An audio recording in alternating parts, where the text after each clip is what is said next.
Vous avez besoin de faire un trou ou des trous dans une ceinture ou peut-être dans un autre matériel en cuir, ça peut être une sandale, ça peut être un sac à main, ça peut être un collier pour chien.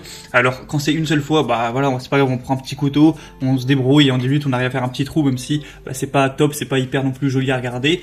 Mais quand on doit faire ça régulièrement, si vous avez plusieurs ceintures, etc., si peut-être, je sais pas, vous faites un régime et du coup vous vous mettez à changer par mal de tour de taille et que vous avez régulièrement besoin de faire des trous dedans, eh bien c'est quand même beaucoup plus pratique d'avoir directement une perforatrice de cuir qui va être faite pour faire des trous bien propres plutôt que voilà faire ça à la va-vite avec un couteau. Et du coup aujourd'hui je vais tout simplement vous présenter le top 3 des meilleures pinces perforatrices pour cuir, du coup pour ceinture, bracelet, sac à main, collier, etc. Et du coup, je vais vous présenter ça par un ordre de prix croissant, même si, bon, pour vous le dire, honnêtement, il n'y a pas de très grosse différence, c'est entre 10 et 13 euros, quoi. Et du coup, on est parti avec la première, qui est la SR, pince perforatrice pour cuir, ceinture, bracelet, etc.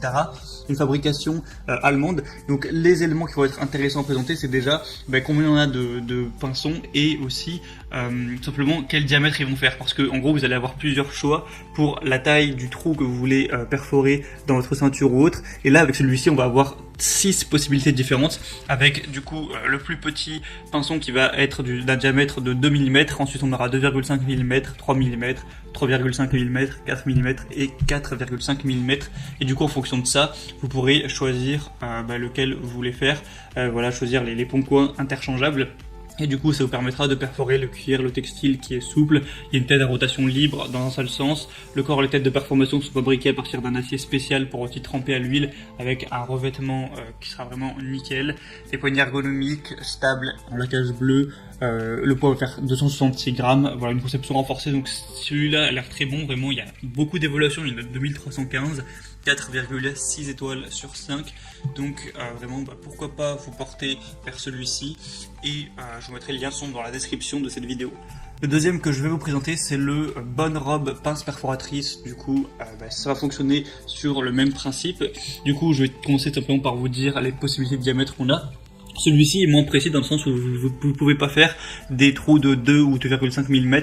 Le plus petit, ça va être 3,5 mm. Donc c'est peut-être moins intéressant si vous cherchez à faire des petits trous vraiment qui rentrent, où le bon métal va rentrer pile. Mais bon voilà, après c'est une question de choix et en fonction d'où est-ce que vous voulez l'utiliser. Donc au niveau des possibilités, il y en a 6 également. Mais cette fois, il va y avoir 3,5 mm de diamètre, 4 mm, 4,5 mm, 7 x 3 mm. Donc ça c'est vraiment un rectangle. J'en parlerai juste après. 8 x 3,5 mm et 6 x 4 mm. En gros, je vous montrerai sur l'image, vous pouvez faire des ronds tout simples, mais aussi des rectangles. Donc ça peut être bien parce qu'il existe certaines ceintures ou certains sacs où c'est un rectangle et du coup, voilà, ça permettra que ça aille bien et que ça ne soit pas que ça a été fait par vous. Ou alors vous pouvez aussi faire des ronds plus ovales. Enfin voilà, c'est vraiment pas mal à ce niveau-là. Ça donne pas mal de possibilités. Si on a une autre qualité, une sécurité, c'est du métal qui a été vraiment fait pour éviter l'oxydation, donc c'est durable. Un coussin en laiton qui adopte la conception de l'épaisseur pour garantir la sécurité. Et voilà, c'est une perforatrice qui est vraiment excellente. Il y a des bonnes évaluations, c'est une conception ergonomique, 4,6 étoiles sur 5 encore une fois. Donc voilà, vraiment pourquoi pas non plus aller vers celle-ci. Et la troisième et dernière que je vais vous présenter, c'est la DIF pince perforatrice. Et du coup, là, on va avoir encore une fois plusieurs possibilités. Ça va être similaire à la première où on a 2 mm, 2,5 mm, 3, 3,5, 4 et 4,5. Du coup, voilà, travail encore une fois de haute sécurité.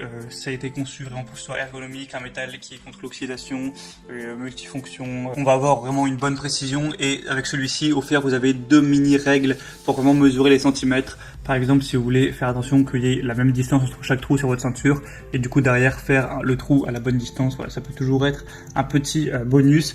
Et du coup, voilà, pourquoi pas non plus prendre celui-ci. Et on a des excellentes évaluations sur plus de 2000, encore une fois 4,6 étoiles. Maintenant, si on a si on a une qui vous intéresse, moi je vous mets tous les liens dans la description. En passant par ces liens, vous pourrez voir chaque pince en fonction de son ordre d'apparition, plus d'images, plus d'informations. Pour en commander une, vous appuyez sur commander. Si vous avez un compte sur Amazon, ça arrivera en quelques jours chez vous et vous pourrez derrière l'utiliser pendant des années dès que vous aurez besoin de faire un trou dans du cuir, ce qui peut être pratique. J'espère que ce comparatif aura pu vous aider à faire votre choix. Si c'est le cas, n'hésitez pas à aimer cette vidéo et vous pouvez vous abonner à la chaîne pour ne rien rater des prochains comparatifs. Et moi, je vous souhaite de passer une bonne fin de journée ou une bonne fin de soirée. À très vite, à la prochaine. Ciao.